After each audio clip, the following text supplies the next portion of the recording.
李承泽，这是要把我们往死路上逼啊！这就是你要说的？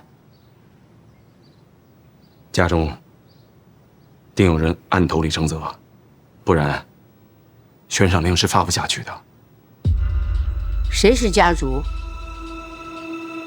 我族中生变，家主难辞其咎，我该受罚。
这局面怎么应对？我会彻查，定把叛族之人抓出来。范闲才是关键。到这一步，没得选了，也只能跟李承泽和李云瑞站在一块儿了。三大房绝对不能交出去。不能交给谁？不能交给范闲，也不能交给李云瑞和李承泽，要让他们鹬蚌相争。我们宁家才能够在夹缝中求存。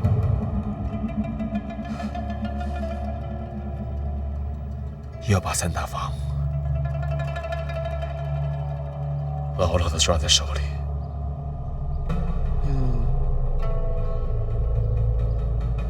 停了。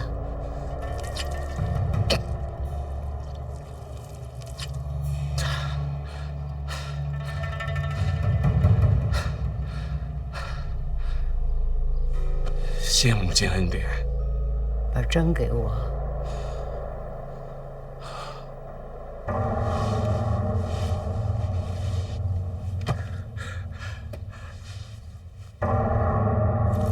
这。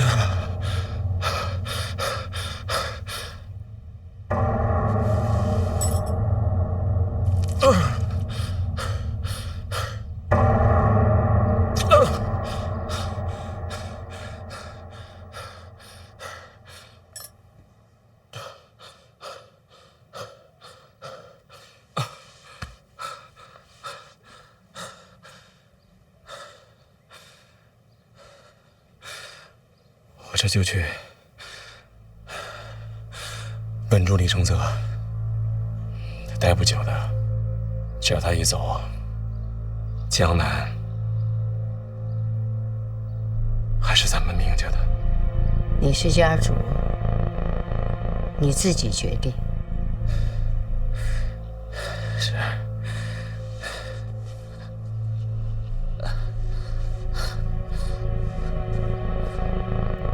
母亲午睡，孩儿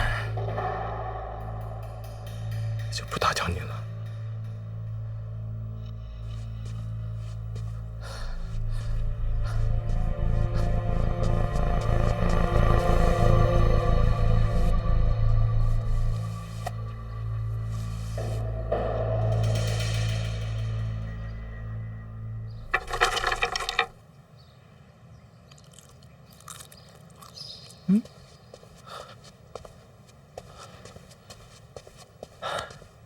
让殿下久等了。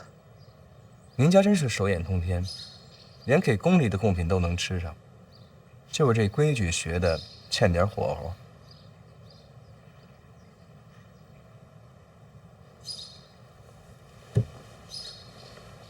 商量出结果了。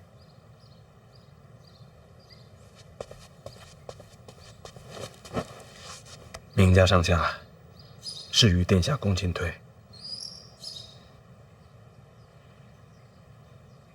没人了。贾母的确已经午睡了，起来吧。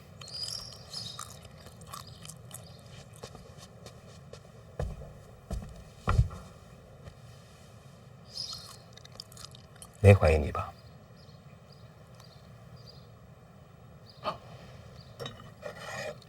暂时还没有。不过，他让我彻查家族，看是谁暗中投效的殿下。这个事得好好想想，看把谁拿出来定罪合适。明家我不熟，你自己找点旁支输出定罪。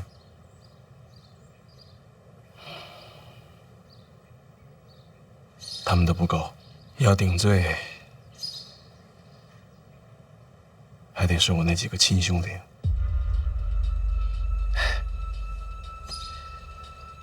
人非草木，孰能无情啊！想想，要把我那几个骨肉同胞亲手送上死路，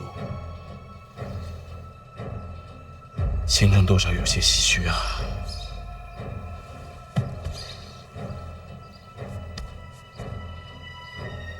你善待人是好事，我没事也善个一回两回的，但有时候给他们个好结果，让他们看起来感恩戴德就够了。是，可你不能往深里想，人有人的命。你慢慢唏嘘吧，我先回京都。殿下这就要走，事儿谈完了，不走干嘛？可江南这边还需要殿下主持大局啊。京都那边也看得紧，如果让陛下知道我来江南，什么都完了。如果殿下不能久留，那长公主那边姑姑在访客，也来不了。范闲权势滔天，如果二位都不在，单靠明家，怕争不过的呀。谢边给你留下。明白了，明某以后如何行事，都会请教谢先生。不用，你自己做决定就好啊。若是输给范闲呢？那也正常。别想太多，守住3大房，努力就好。你放宽心，答应你的不会变。等这事儿了了，明家就只有家主，没有什么老太君。多谢殿下。大爷，歇会儿，做饭。做饭吧，大爷。热馒头。歇会儿啊，先吃。慢点，都有啊。哎，慢点喝，慢点喝。要是没喝够的话，咱们再来一碗。还能上一碗？可以。哎呦，谢谢大爷。再来一碗，再来一碗。那你要问什么？问吧。您是从京都来的小范大人吗？没错，我就是范闲。谢天谢地，小范大人，你等等啊！老哥几个，是小范大人呐，没砸错呀！谢谢范大人。哎呀，谢谢啊！本来呀，还怕弄错了，给人添麻烦。哎，那你们劫船这赏钱怎么算啊？岸上有人看着呢，只要砸船，就有赏钱。那这么说，你们一会儿回岸上就有银子拿了？都得掉脑袋，回不去了。你们知道自己要掉脑袋，你们还来？我们是劫官船，必死无疑呀。不是，那我就不明白了，你们不是要赏钱吗？这脑袋没了，要赏钱有什么用啊？这个你放心，家里有人收着呢，就希望他们平平安安的，多攒点钱啊。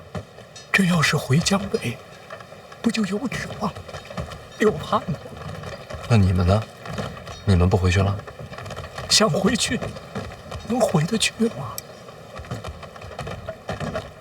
还是让孩子换条生路吧，这样总比在路上脱离他们强吧？呀，你们这都活不下去了，为什么不鸣冤呢？啥？其实你们不用在这儿劫船啊，你们只要拦路鸣冤啊，这小范大人是不会不管的。哎呀，大人那是天灾，我们这儿也没什么冤呢。老人家，明家都给你们逼成这样了，你们就一点都不觉得冤吗？哎呦，大人，可不能这么说，那是救命啊！没有明家，八成早就饿死了。那不说明家，你们都活不下去了，为何不去找官府啊？也不怪人家，我们又不是江南的，说什么也得护着自家人。仔细想想也没错，是吧？让您这么一说呀，我都觉得这谁都没错了。这是天灾，有什么错呀？啊，小范大人，没错吧？没错。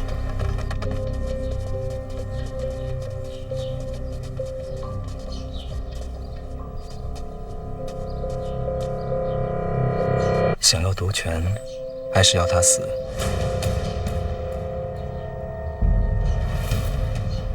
贾母掌管明家数十载，祖宗威信极重。明白。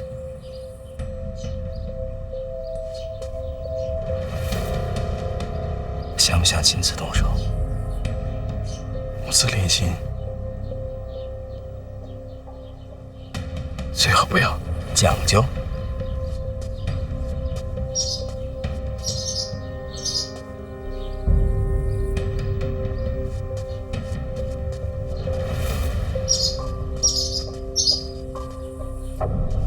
母宴未食，舐犊之情。你说，这人与禽兽，谁更重情？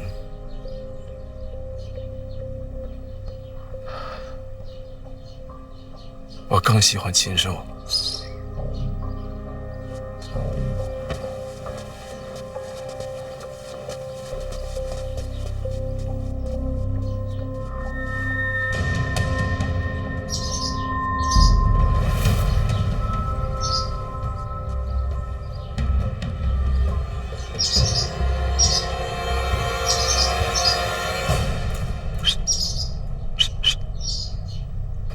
你看，我光顾着说话了，得干活了。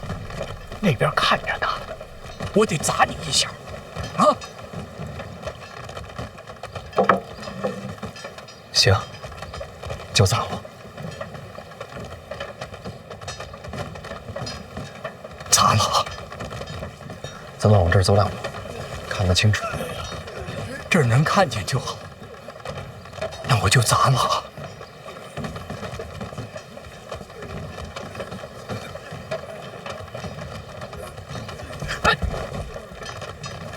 大人，你怎么不闪开呢？我不是得让你砸2下吗？哎呦，我这就是摆样子。我刚才都举起来了，你们就3下5除2把我打死不就完了吗？还一个个站在那儿看着。小范大人，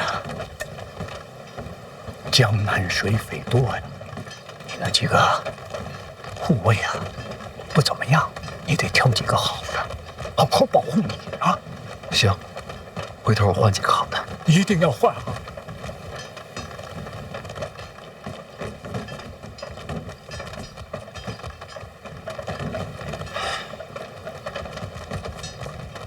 那我就再砸一次，记住，让他们拿刀来真格的啊！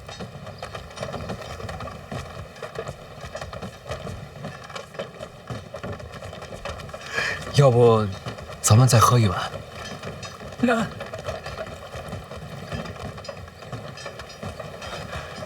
那也行啊，再来一碗。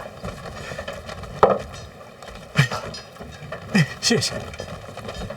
哎，谢谢。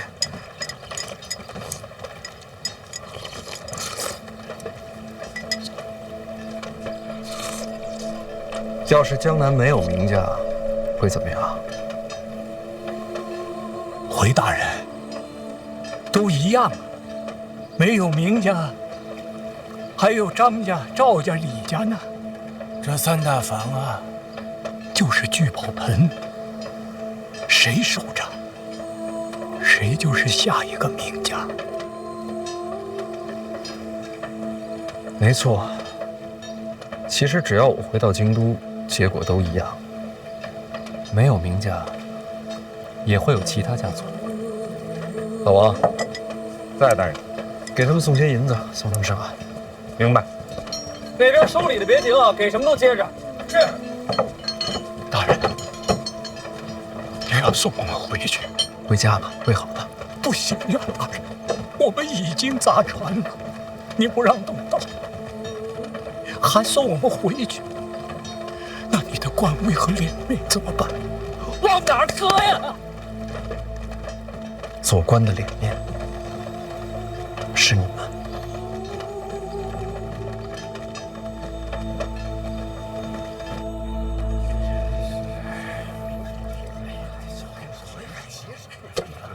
我这个夹住了。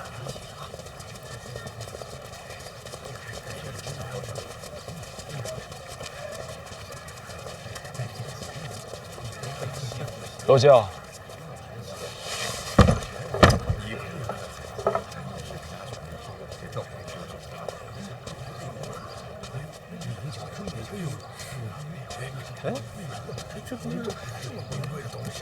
这也是好东西啊！你看，骨头挂起了。明家主有礼。哎，张大人，您这个就比我这个贵重了。哎，明家主，您也来了。今日小范大人抵达苏州，又有府衙大人联袂接风，那明眸怎敢缺席啊？确实是，应该的。啊，苏州大小官员差不多都到齐了。迎接嘛，小范大人一路守礼，今日终于到了，咱们苏州也不能落于人后，你说是不是？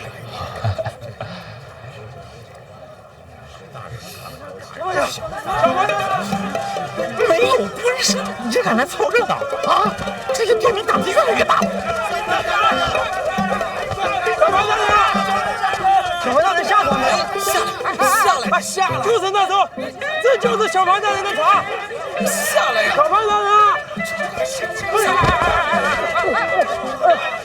哎，老哥，对不起，小范大人，小范大人，张大人。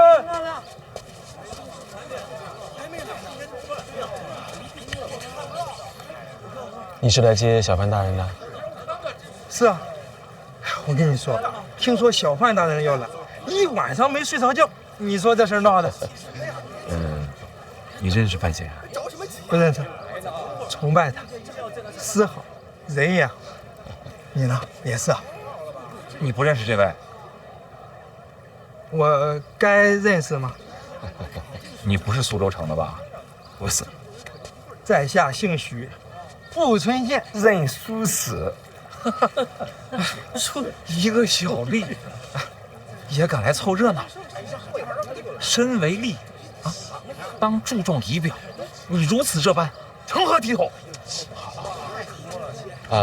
他们也都是富春县的吗？那不是，江南各县地缘都有。你们也配凑热闹？我们是有正事儿。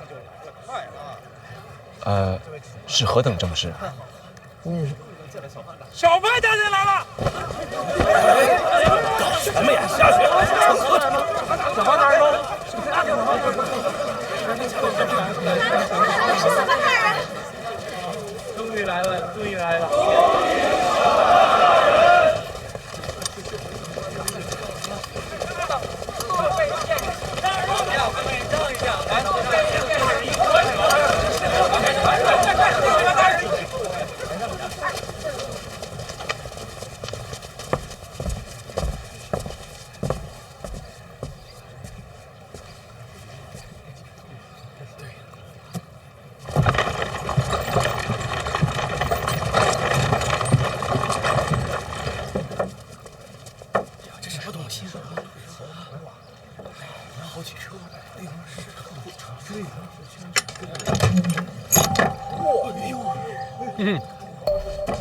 这一箱都是珠宝。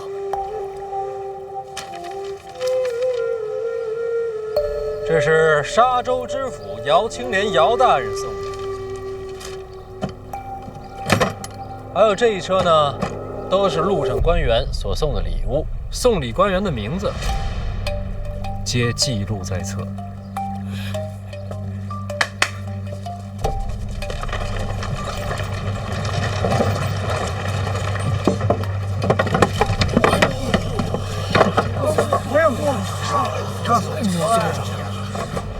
这一车是我从京都带来的，138880两整。这些钱呢，既是路费，也是明智。老子有钱，所以有底气。至于这官员送的礼，都是罪证。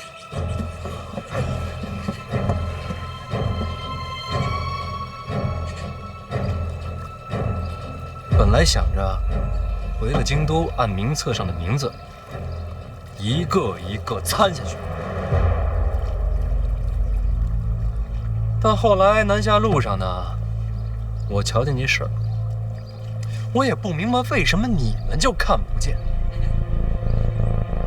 我看见这些事儿之后呢，想法变了。我这13万两，再加上官员所送的礼物，算作路费，送江北灾民回家。各位，江南我是刚来，不熟，这差事我自个儿可办不了，但交给诸位啊，我也不放心。你们也别问我为什么不放心你们，就好像我也不会问你们怎么有精力来接船，却看不见灾民死活。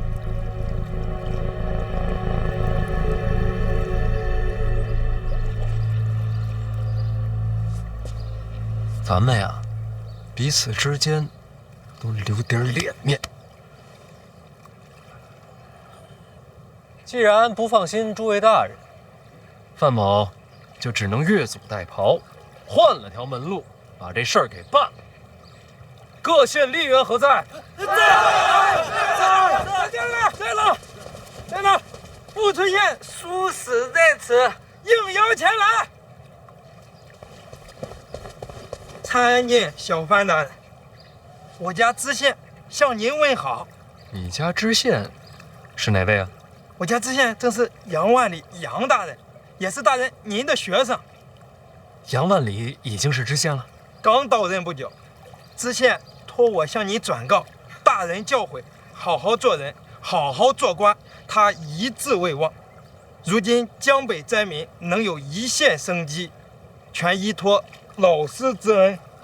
别谢我，这礼物啊都是那些大人送的，咱们得谢谢那些大人。多谢那些大人。我相信在场的诸位呢也不会吝啬，咱们也得谢谢这些大人啊。谢谢这些大人。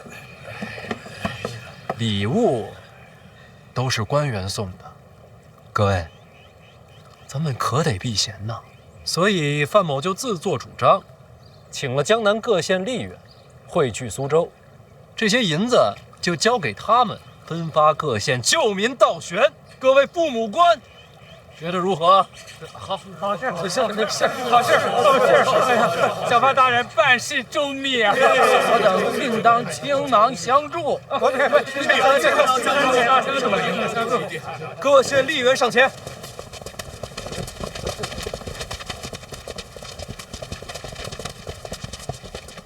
各位，吏者非官，你们多多少少离百姓更近一些。这分发银子的差事，就交到你们手上，绝不辜负小范大人所托。绝不辜负小范大人所托。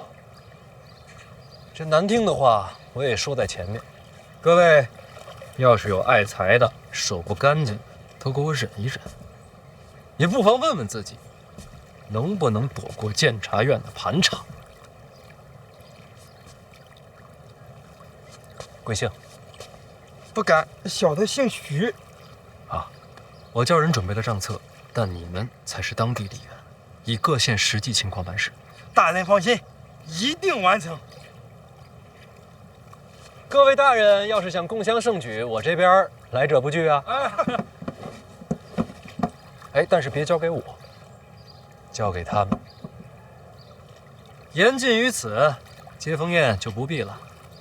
各位自便吧，也请自爱。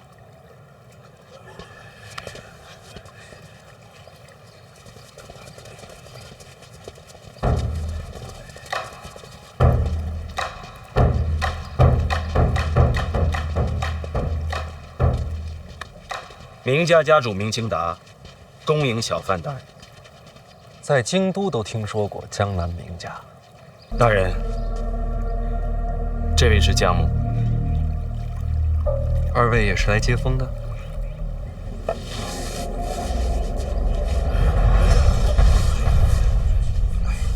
江南名家向小范大人请罪。何罪之有啊？回大人，今日江南有所谓名家悬赏令流言，导致小范大人一行遭遇波折。家母和明某只有在第一时间前来请罪，才能稍稍消减心中愧疚。流言，悬赏令一事实属构陷。明家也是在事发之后方得知此事。刺杀朝廷命官，犯了大清律法。若是构陷，没凶犯可就不能结案。明家一定为小范大人追查凶犯。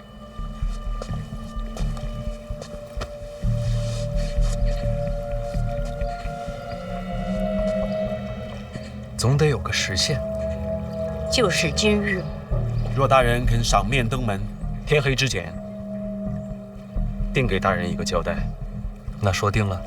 明家上下恭候小范大人。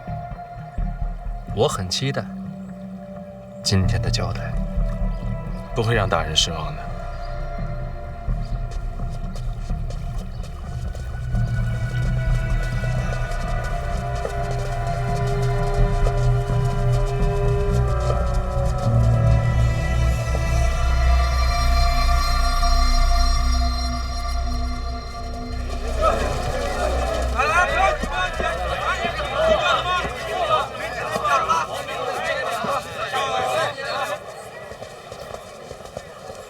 老师声威显赫，看来明家要服软投效了。万事不可随口断言，走着瞧吧。哎，什么好东西？哎，啊，街上买东西是要给钱的。啊，拿着自个儿玩去。哎，真好。万里也能帮上老师了，不是帮我，是帮灾民。是，老师说的对，我就是有些感慨。万里如今已经走到我前面了。你也可以救人，重要的不是身份，而是如何做人。谨受老师教诲，学生绝不敢忘。就是学生还有点疑问。你说，老师不信官员，所以安排那些小吏理账册分银钱。可是那些吏员也未必是什么良善之辈，万一他们铤而走险，从暗中牟利，这些从吏者呢，多半是想跨越鸿沟，投身官场。我让他们救助灾民，这不仅是给他们的差事，也是给他们机会。啊，所以他们得好好办差才行。学生受教了。可送礼那些官员岂不是占了便宜？本来是要抓的，现在倒立了功。现在不参，不代表将来不参，名字都记着呢。秋后算账，老师，我学到了。哎，老王人呢？啊，去前面酒楼点菜了。他说大人耍帅，没吃上接风宴，想必一定是饿了。是，我看是他馋了。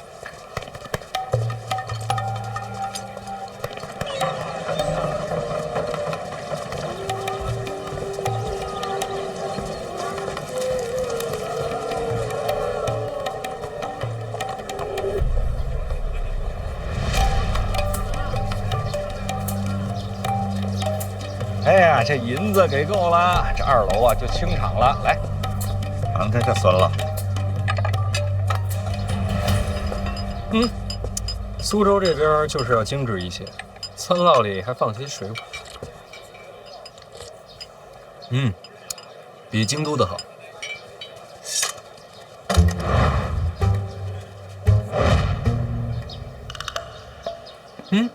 今儿来找我的高手还真不少。啊，是吗？在哪儿呢？你看啊，那个，这边，这一位，都是。老师，此言何解？那边那2位是用剑的，这个呢，扁担里怕是藏了杆大枪。这一位看着没带兵器，走的是拳法的路数，起码都得有8品。这么多高手啊，还真没见过。哎呀，殿下可以呀，还真是临危不惧，颇有胆气呀。老师何等人物，肯定都在意料之内，是吧，老师？这世上哪有那么多料事如神啊？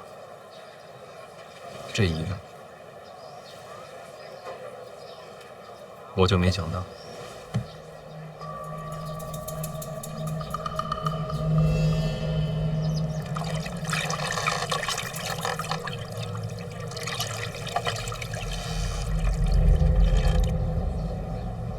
这位可是9品呐，而且是9品里数1数2的高人。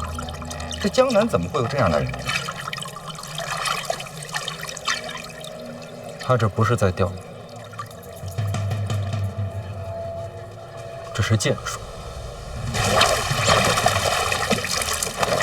是剑的。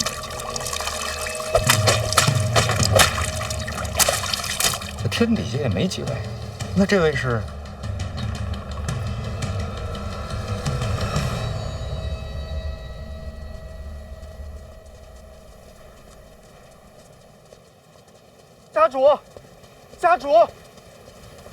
家主，范闲酒楼闲坐，有高手合围。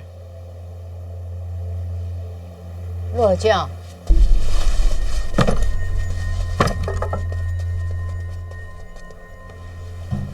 母亲，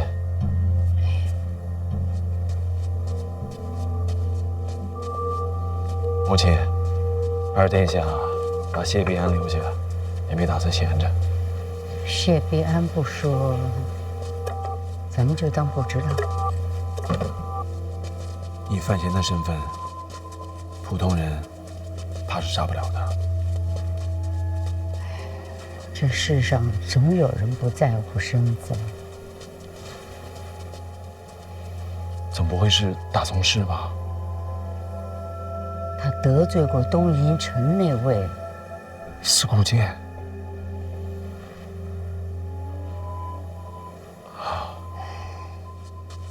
如果真的是杀了，今天就白准备了。不过仔细想想，如果司顾剑出了东夷城，那还不天下轰动吗？八成啊，是他的弟子，不知道是哪位。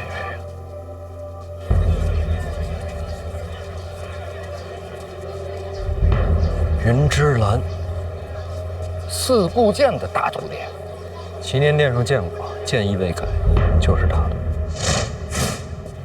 那这云芝兰可是不好对付。大人，您给我透个底儿啊！一直守护着您的那位高人，他在吧？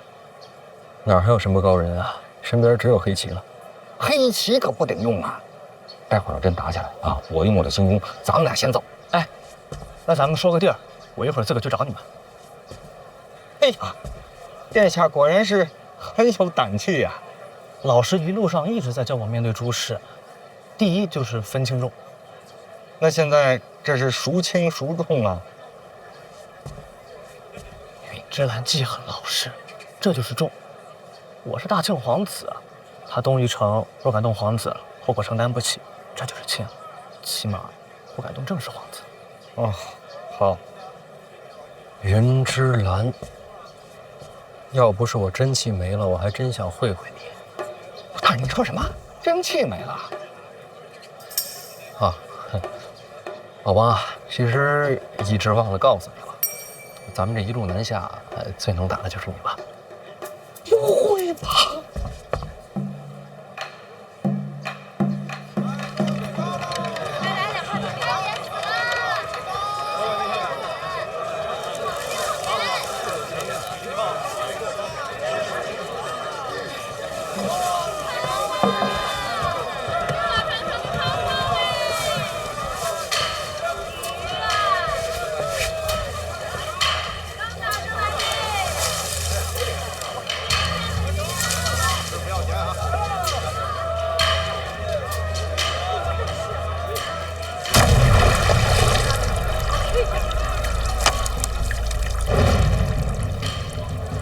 鱼没上钩，收什么竿啊？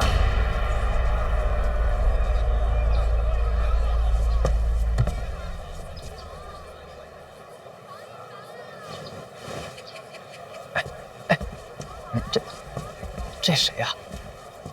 北齐圣女海棠朵朵。怪不得老师不带师娘来江南。哦，说错了，老师肯定问心无愧。您这嘴啊，还是要学学分清楚啊。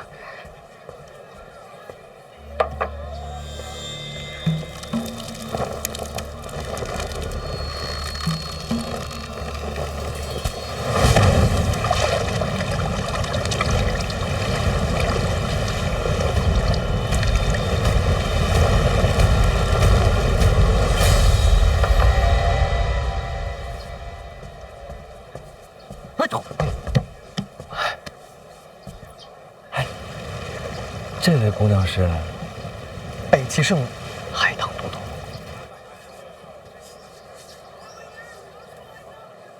伸个脑袋跟那看什么呢？啊，我看这江南好风光啊！我先跟你们说清楚啊，这事儿跟我没关系。我也好奇，她为什么出现在这儿。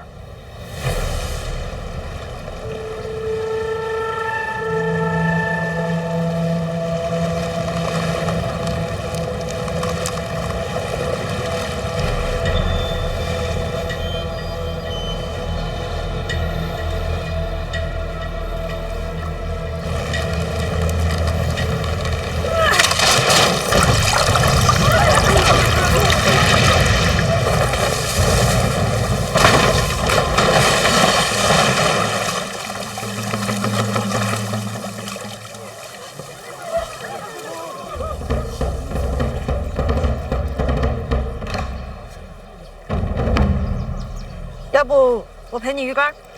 北齐圣女踏足庆国，郊游不行吗？今日之事与你无关，让路。早就想领教一下四部剑门下绝学，要不今天？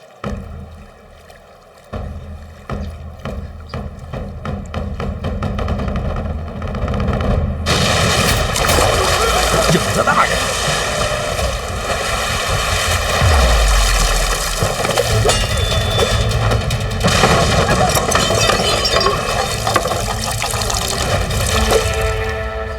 哎呀，飞那么高！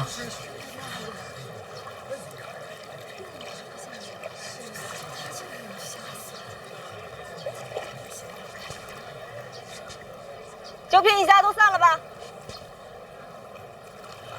散了，散了。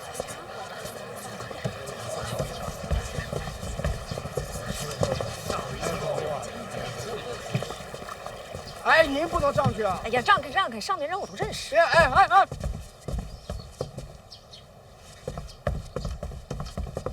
哎！哎，自己人啊，姑娘请。我来蹭个饭行吗？请坐。这两位是？我们是小范大人的门生。哦，坐。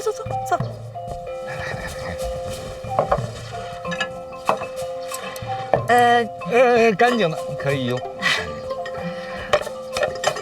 这菜看着挺精致，味儿也还行，量小了点儿。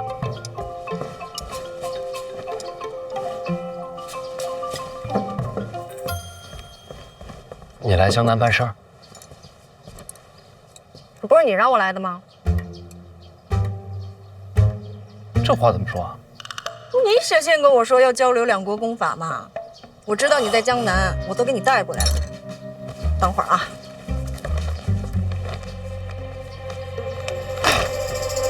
给。迁移岛宪法，这不是北齐苦河的不传之秘吗？我确实给你写过信，想要交流公法，但我没想到你能亲自送到江南来。这么去，回头我也送你一本。送我什么呀？我的《霸道真气》啊。有些东西是要舍弃的，包括最珍贵的东西。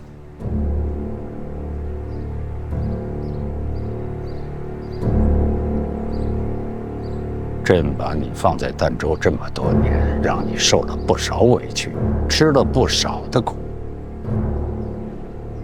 别怪罪朕。陛下，臣不太清楚自己父亲是谁了。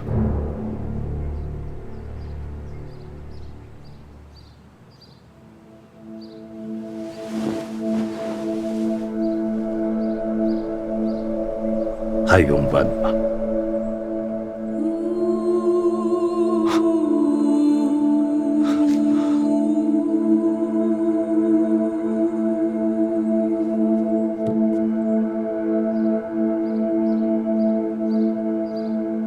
这样的仙女也会动了凡心，最后嫁入了南庆皇室。嫁的哪位？当时的王爷，也就是如今的南庆皇帝。嫁的是庆帝。陛下，我要跪吗？你想跪吗？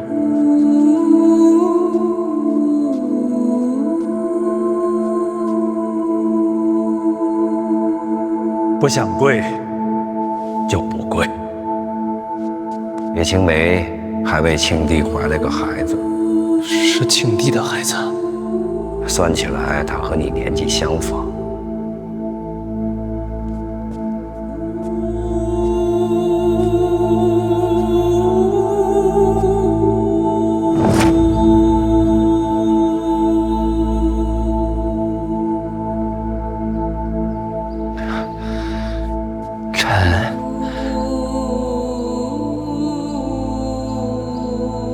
儿臣，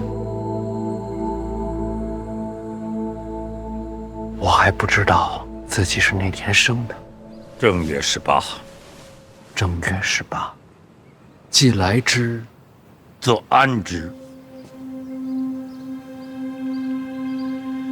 感谢陛下，我终于有省事了。好好养伤，等伤养好了，下趟江南，去看看你娘给这个世上留下的东西。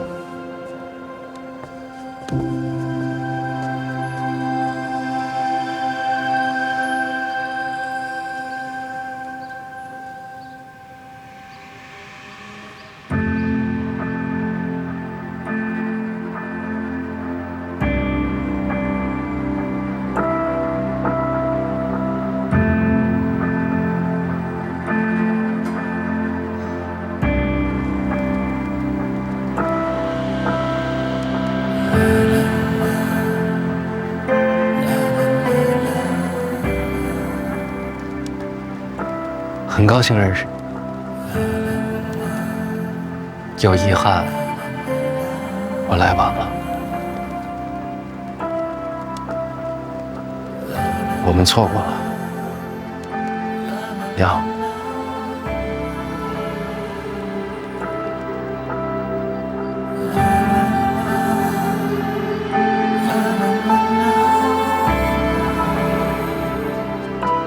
哥，我看过了，外面没人。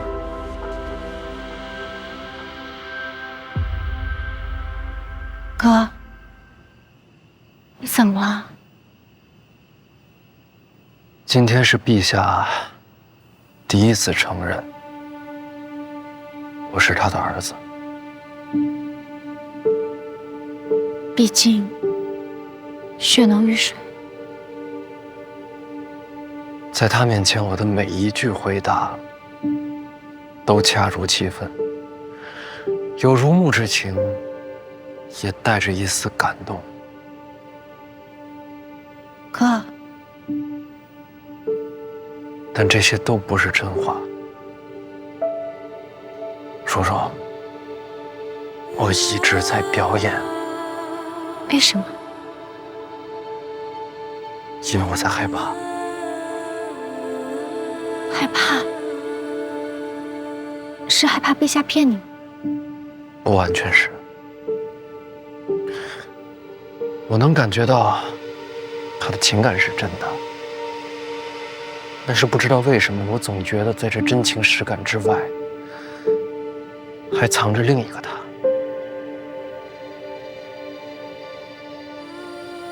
为什么会这么想？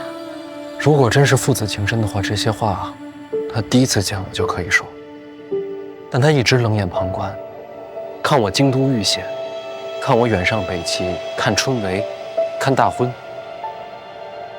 一直看到今天。或许是悬空妙救驾，陛下感动了。所以有没有真情，还得先看我的表现，是不是他的儿子，先看有没有资格。叔叔，陛下你见的没我多，但我就问你，咱们爹会这样吗？不会。哥，你这样说，陛下像是在权衡利弊。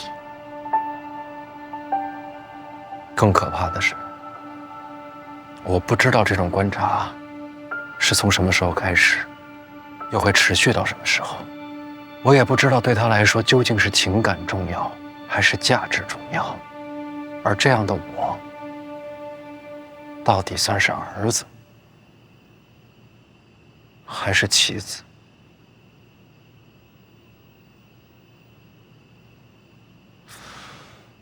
当然了，也有可能这些都是错觉，是我想多了。女人的直觉不会错。我是男的，我的直觉告诉我，你的直觉不会错。哥，若陛下真这么可怕，等你伤养好了，咱们回儋州吧。京都太累心了。叔叔，以后我恐怕不能再动不动就想逃回儋州了。我认真考虑过了，我要下江南，但不是因为陛下的命令，也不是因为别的什么，是因为我发现我这辈子除了想要混吃等死、富贵平安之外，还真是有一些必须由我来做的事情。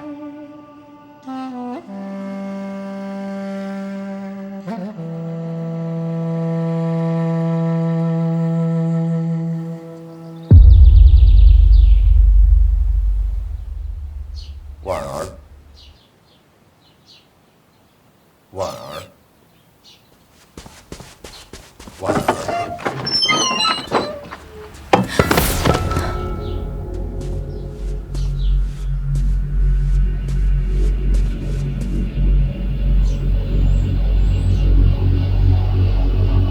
你就是那个吴竹书。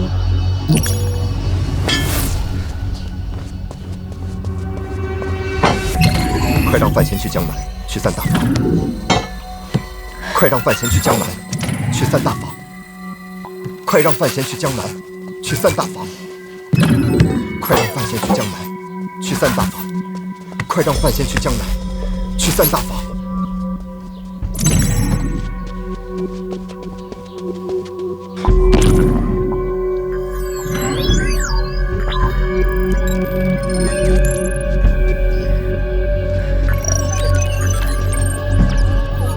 是的，我是五竹。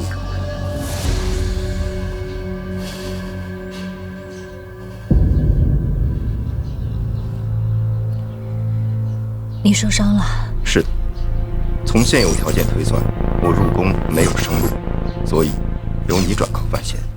是谁在针对你？很多，整座京都都不安全。我哥是不是你杀的？是我。我要杀了你。可以，理解。我伤得很重，从现有条件看，你要杀我，现在就是最佳时机。我一定要杀了你。可以，理解。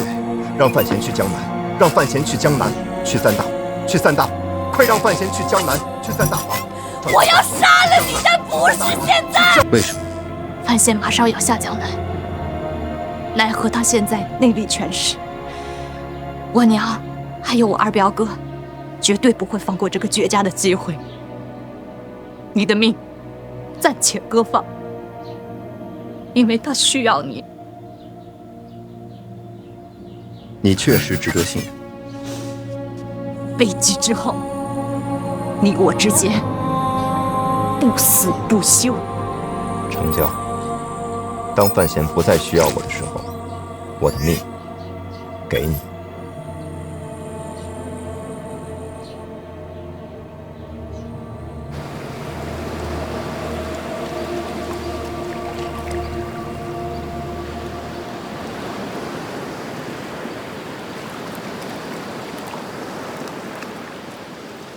没想到啊，一眨眼，南下了。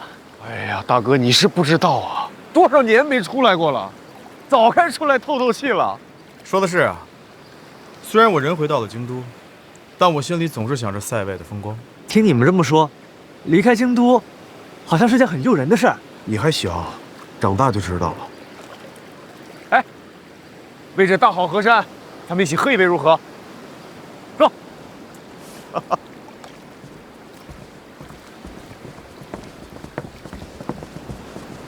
来，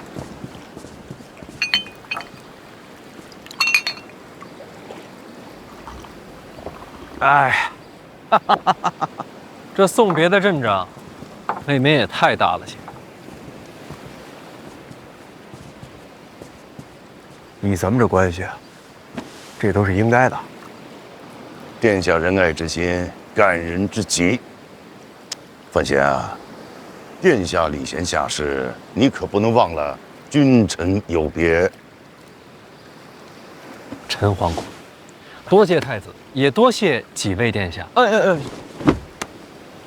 你干什么？老师的礼，我不能收。别捣乱。哎，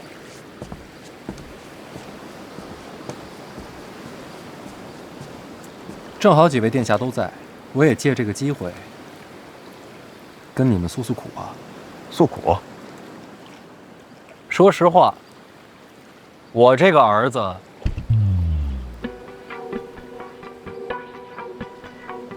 做的不怎么样。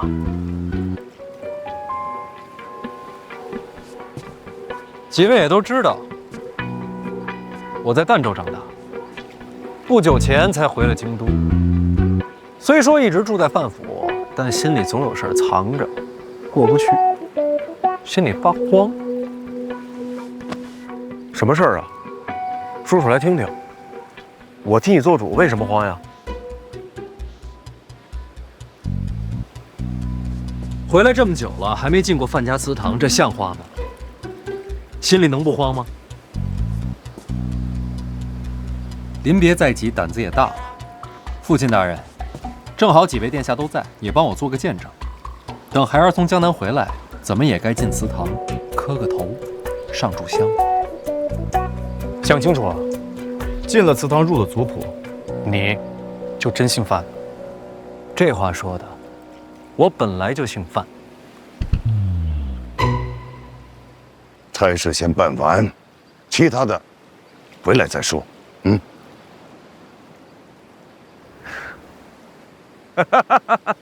放心，这见证啊，我替你做。多谢太子，真行，以退为进，既断后路，又换前程。二哥，这是什么话呀？真心话，佩服他，敬你。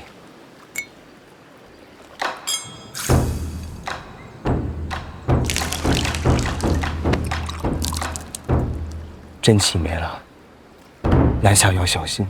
真气没了，好过大势已去。别出意外，我等你回来。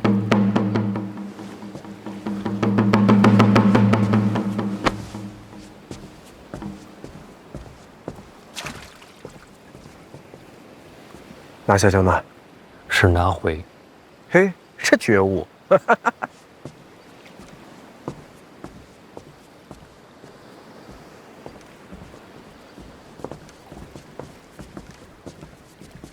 护好三弟。三殿下不跟你们一块儿回去吗？父皇让他跟着你。为徒者，当为师长执鞭坠镫。父皇恩准，与老师同行。去吧。有什么难处，飞鸽传书，不行我就跑一趟。你还得坐镇禁军呢。大不了一撸到底，反正也掉不了脑袋。别老想着跑，京都也需要你这样的人。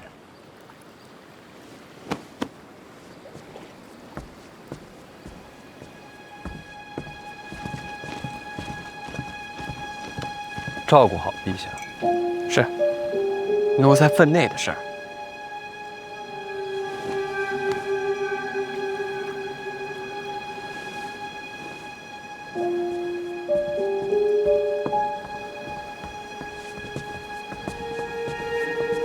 江面上风大，爹，你们也回吧。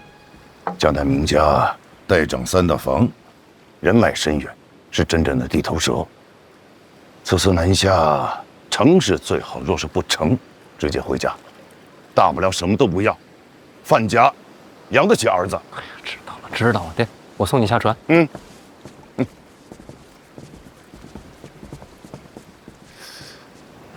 怎么了，爹？还有什么要交代的？我又不是第一趟出远门了啊。这个……哎呀，行了，我替他说吧。就祠堂的事儿，你是当真还是……老范啊，老范，你这个人真的是……怎么着？我现在就给你行个叩拜大礼呗？别，受不起小范大人。哎呀，平时看你那一套看惯了，我现在见到行大礼，我也不习惯了呀。哎，你就按照你喜欢的来吧。啊，怎么的来？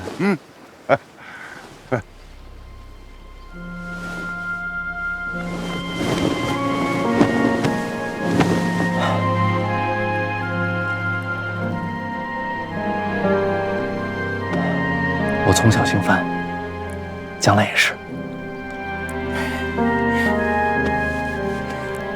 等你回家，照顾好自己。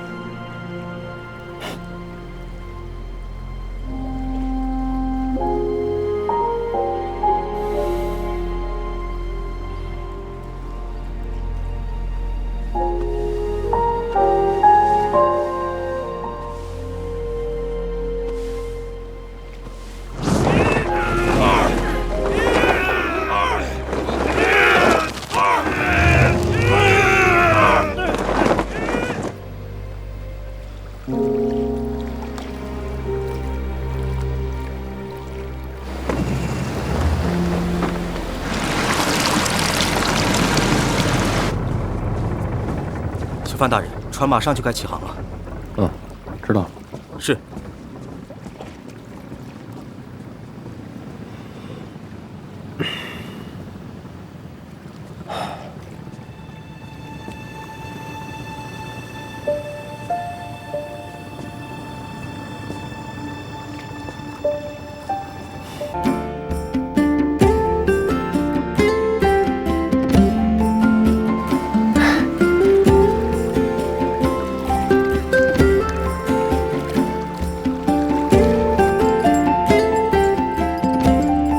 你说的话，我都记着。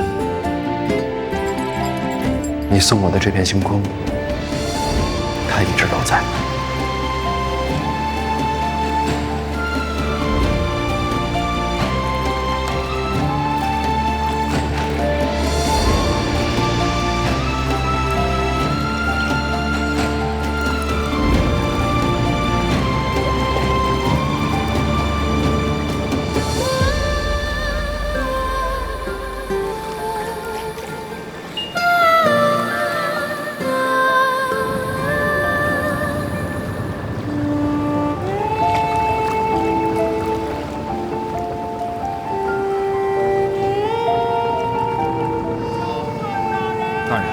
您大病初愈，先别动，带我去看看。小范大人，小范大人，沙洲水师守备许大人略备薄礼，敬请小范大人笑纳。这是干嘛的？这听着像送礼的呀。沙洲水师守备，你在这支应着，我去问一下大人。敬请小范大人笑纳。沙洲水师守备，许大人有礼相送，请小范大人笑纳。你是哪儿的？啊，许大人，水师守备，这是许大人的一点心意，请大人笑纳。啊，好，来人，把这箱子拉上来。啊，谢大人，谢大人。慢点。水师守备，记住了啊。小心！慢点啊！好，那辛苦了啊！那谢谢大人了，祝小范大人一路顺风，小的就告退了。慢走，来，走。沙洲知府姚大人略备一些薄礼，祝小范大人一路顺风，前程似锦。好，拉上来。哎，这还一个连一个，去拿个本儿，得详细的记录下来啊。好。小心啊！沙洲知府啊，姚大人。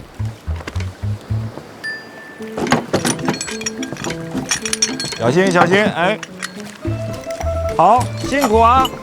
那慢走，下官告辞。慢走啊！州局署李大人，国礼，孝敬小范大人。沙洲司事孙大人，孝敬小范大人。这还连成片了，兄弟，给我拿把椅子过来。你是哪儿的呀？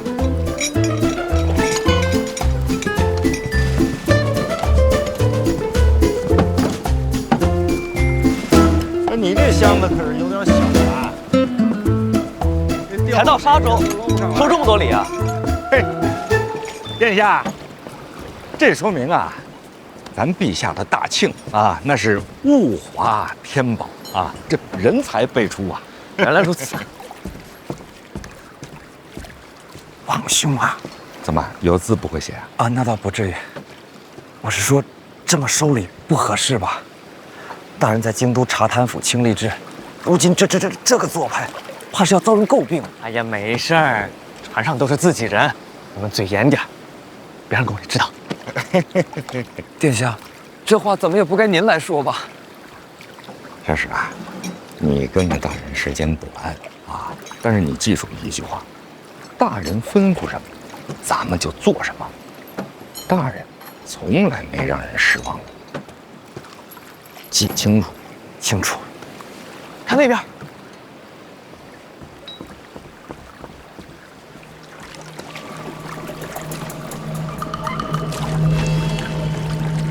老师，你快来看啊！这也是来送礼的？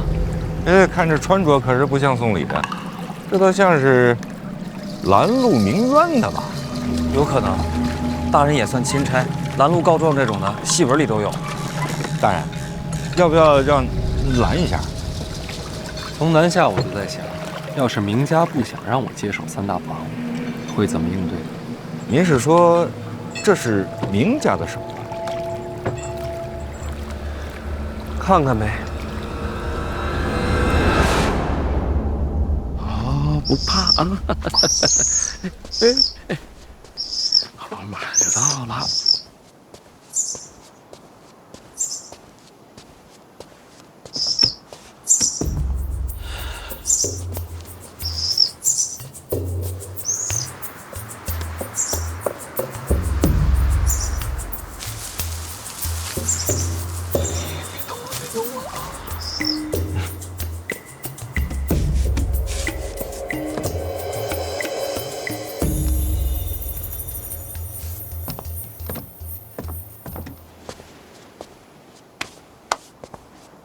听说二位带了长公主殿下的手令啊？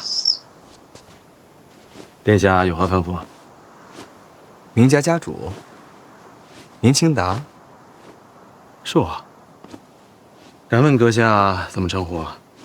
你刚才在上面干什么呢？嗯？啊，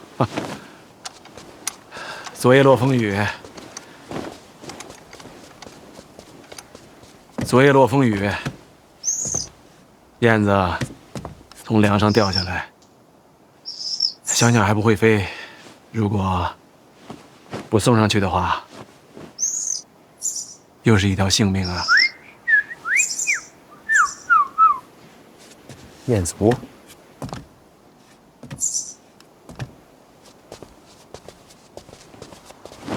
请坐。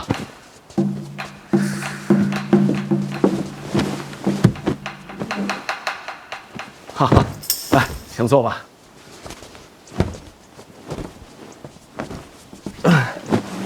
一路快船接快马，屁股都快磨破了，一坐硬了就生疼。啊，请用茶。过了。何事过了？明家这财力又是捞鸟窝，又是破衣袖，装的有点过，刻意了。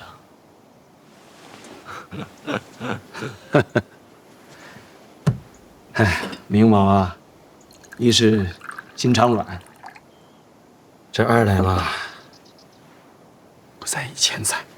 有道是啊，家财万贯，不如这粗茶一杯，心中宁静啊。瞧这虚伪劲儿，云淡风轻的，就是比京都强。还未曾问过，阁下如何称呼啊？李承泽。二殿下。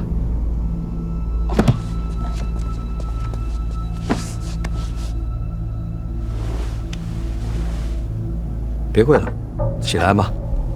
抱病来的江南，京都不知道。不浪费时间了，直入主题。殿下请讲。范闲南下，宁家打算如何应对？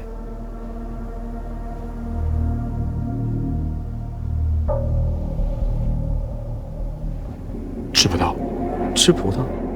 啊？哦，吃不到，还真有趣儿。你不是明家家主吗？事情太大，得等江母定夺。那就一块儿聊呗。母亲，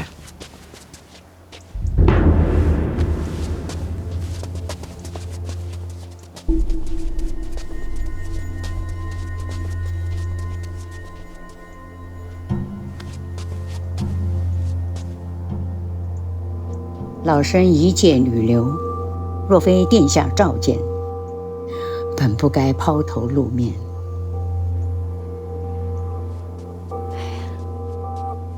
你才是明家家主，大事小事你自己做主就是。若无母亲教诲，孩儿内心慌张。你这孩子，你都多大了，让我这个老太婆照顾多久？母亲长命百岁，比我长远。你呀，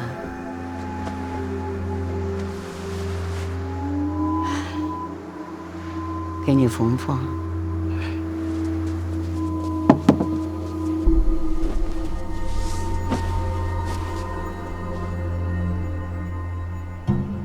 感情这云淡风轻是家传？殿下问明家如何应对范闲，其实很简单。明家常年为长公主，也为殿下效力。殿下希望我们怎么做，我们就怎么做。我希望三大房留在明家手中。好，这谈妥了。殿下吩咐，明家照办。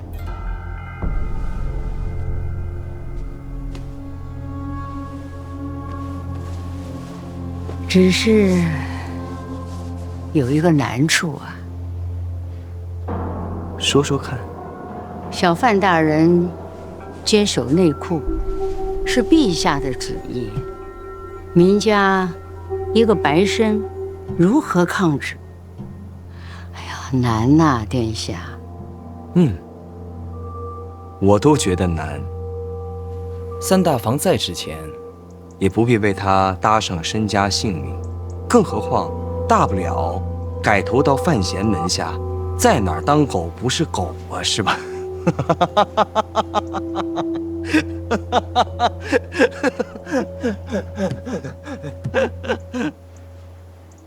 我是不是言辞粗俗了？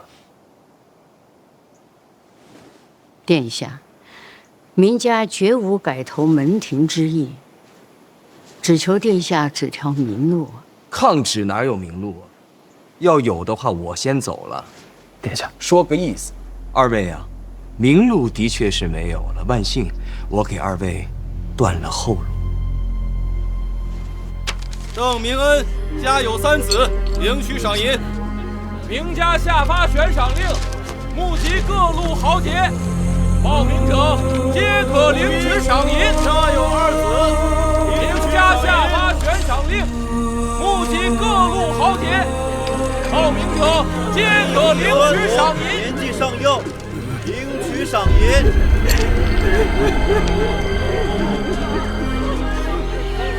张普今有1女1孙，领取赏银。张辅之今有2女，1郎放心吧。王夫人家有1女1子，年纪尚幼，领取赏银。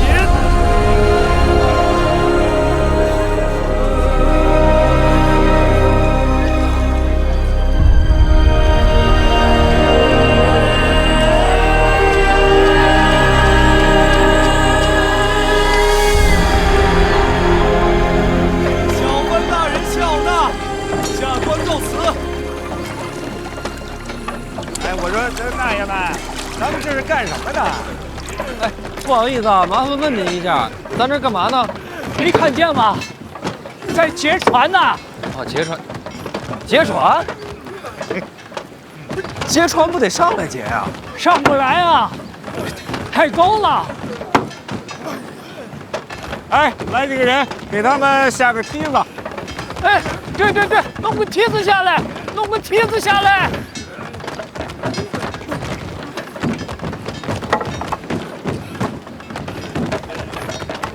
抓稳了，扶着点，哎，小心啊！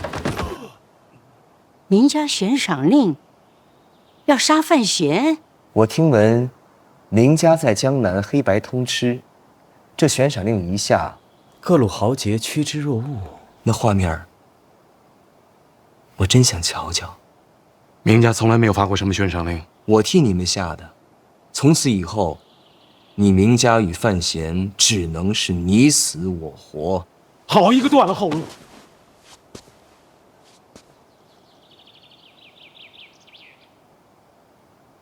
都什么时辰了？啊，过午时了。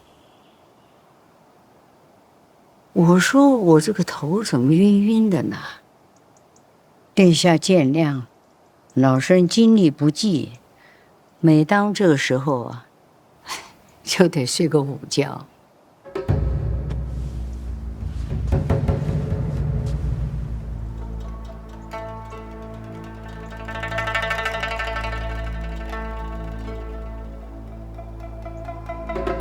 那就休息吧。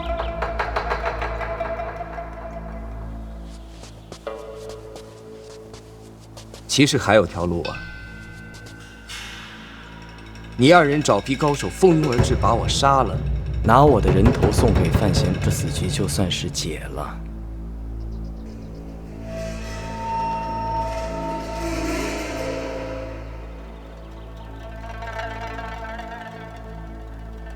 开玩笑，别当真。快休息吧。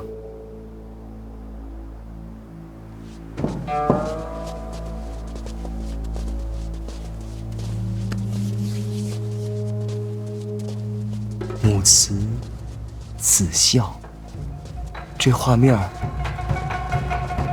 我看着都想哭。您歇会儿，您家出了这个悬赏令了。是的，但凡砸船劫船的，都给赏钱。那你们这不成了水匪了吗？不是水匪，水匪不来，毕竟是官船呐，要钱总得要命，不是？那你们也知道这是官船，那你们就不要命了？哎呀，我们没得选啊！为什么？江北遭灾了，我们都是带着一家老小到江南来逃难的流民呐。要不是民家，我们恐怕都饿死喽。你说你们都是江北的灾民？是啊。那江北赈灾的银子已经调过去了，你们可以回家了。韦大人，我们是想回去啊，就怕在路上饿死了。那这么说，是明家救济了你们？是啊。那明家这算是行善了？是行善吧？反正我们这些流民都在明家干活，开荒、修路，没人干的活都干，白天黑夜，没日没夜的干，不给工钱，就给口饭吃。官府怎么说？官府给明家送了个大牌匾，怎么写的？行善积德。